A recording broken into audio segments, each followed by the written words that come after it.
Hi, and welcome to BSing Insurance. My name is Stephanie. And I'm Brian. And we are here to talk to you everything about the insurance industry. We're BSing some insurance. Today we're talking about finding your niche. What's a niche? A niche is your specialty, what you do well or what you find interesting. So how does that relate to insurance? Like, do we start with like what license you decide to get first and move from there? Well, I think that most agents will narrow down their license, but I think a lot of agents get into these businesses thinking they're going to be in one niche and then they go for another. So, for example, we've had agents that think they're going to be huge Medicare producers and they're better life insurance producers or they're better ACA producers. Yes. And interesting about that because I think that our agency, like as you in particular, because of your background, you concentrate a lot on Medicare. So we sell it kind of heavy, like when we're bringing on a new agent. Yes. You know, that type of experience. And once people start working it, they realize that there's other options out there that they might even like better. Yes, exactly. Well, and I know my niche is Medicare. And I know how to train in the other areas, and I know about the other areas of insurance because I've had to sell it over the years. But I know that my best talent is with Medicare, hands down. Hands down. I could do it in my sleep. Yeah. Can't do an annuity or an IUL in my sleep. With my eyes open, I could, but not in my sleep. What about like daydreaming? If you're daydreaming, could you do an annuity or? Yeah, like half of one. Daydreaming and annuity. As long as it's basic, nothing too complicated, right? Why is there drool all over the application? It's really weird. Luckily, they're all e-apps now most of the time. Why is it all over the keyboard? That's even worse. So that's a really big thing. We bring these things up in our podcast because we're hoping that agents that are newer or maybe trying to find a new track for themselves are listening to our podcast, right? And maybe they just need to hear this, that you don't have to be good at everything.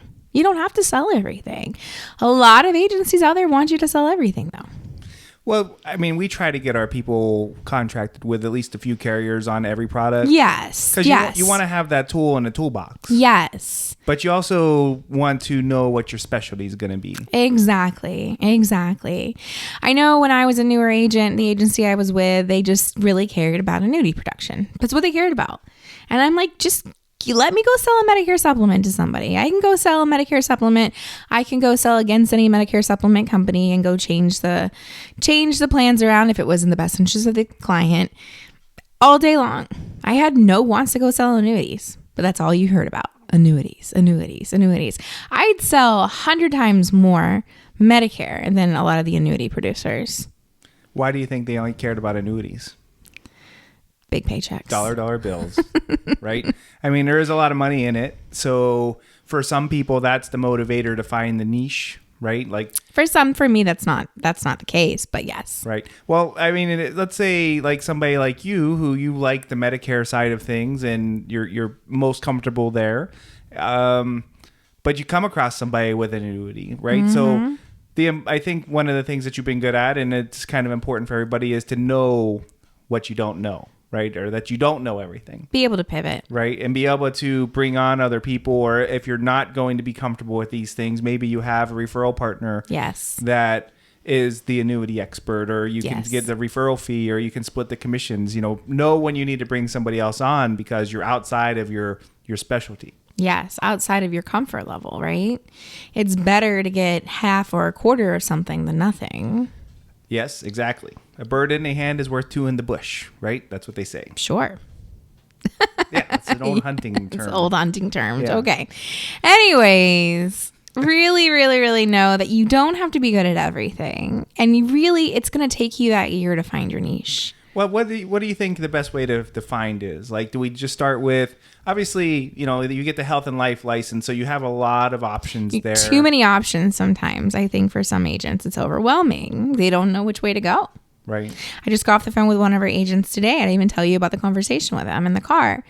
But he's like, so, like, where do I focus? That's literally his question, because we've given him ACA contracts. We've given him life contracts.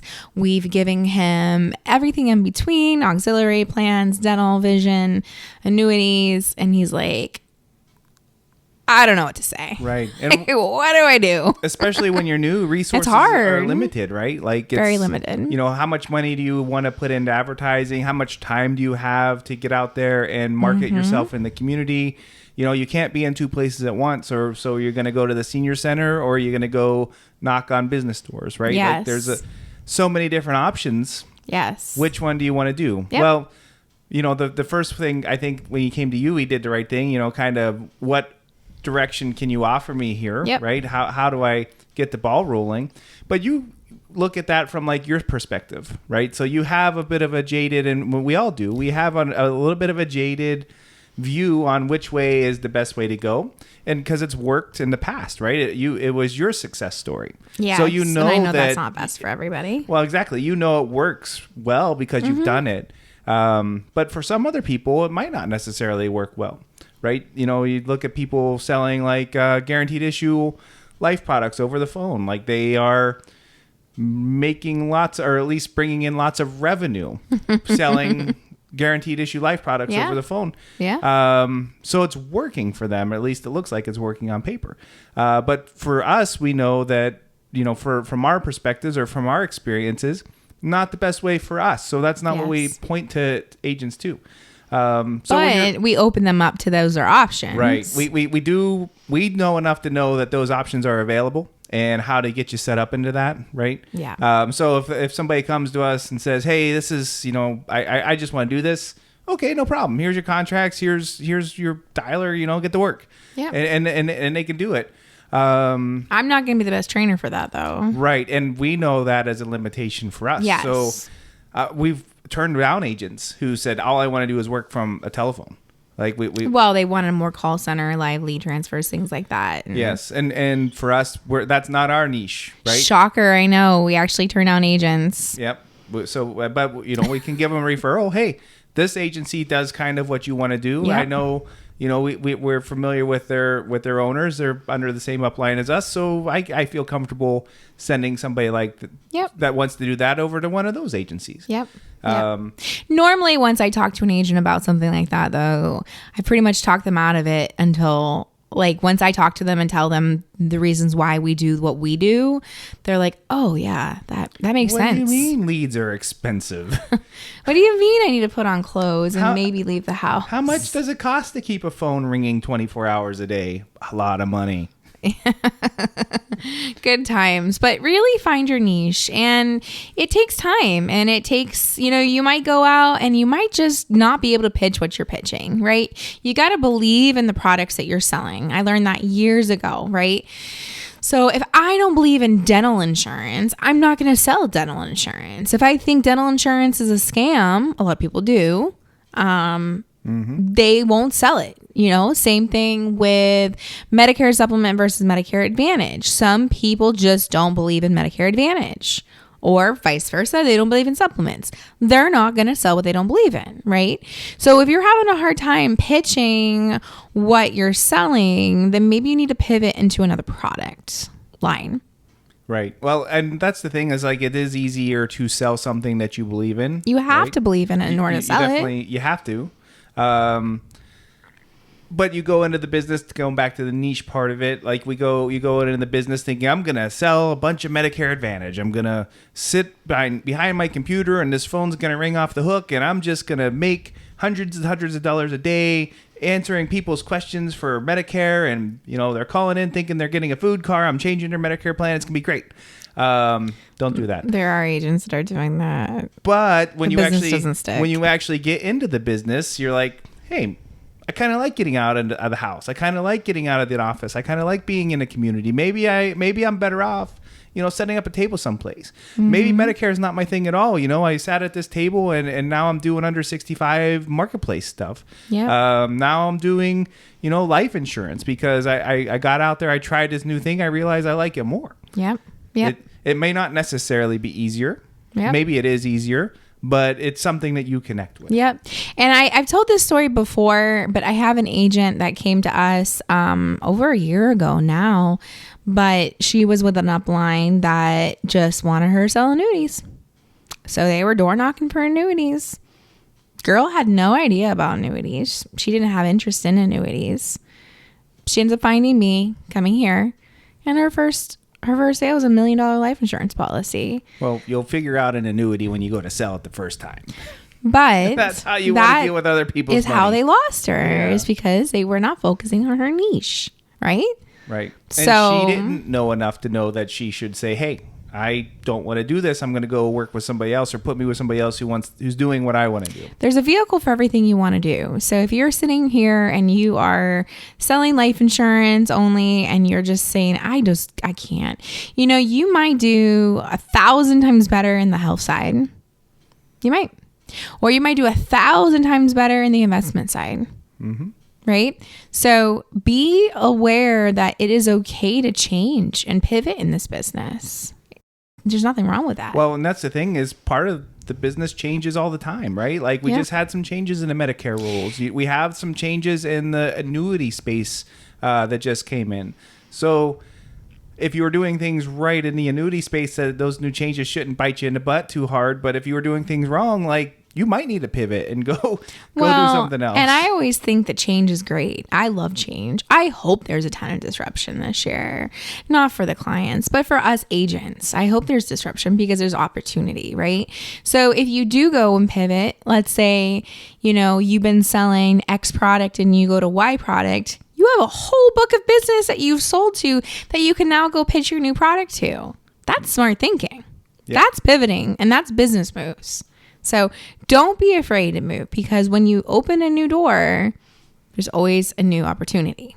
Yeah. Right? So finding a niche by exploring, right? Finding the niche by talking to the people who are doing it right now, figuring out what it is that, they... My iPhone just went off. My Apple Watch just went off. But yes, you didn't continue. Get your steps in for the day, I did not get my steps in for the day. All right. So finding a niche by talking to people who are doing it, seeing what was working for them, what they like, what you think you're going to like. Yes. Taking your own life experiences and the things that you've done in the past and what you've succeeded at, and turning that into success in this business, right? Like for me, I sold tractors back in the day, right? So talking to people about tractors, I was pretty good at it, right? Because I kind of like tractors. I knew about tractors. So if I had to talk to somebody about it, it was pretty easy to explain the features and the benefits, and then they went and just bought the cheapest one because it was Sears. It's just what people did. They still do that in the business and insurance world half the time too. They usually go for the cheapest one. Exactly. But I like that. I like the talking to people about it. That's one of the ways that I realized that sitting behind a desk and answering a telephone sale all day isn't going to be for me. It's better to see people face to face.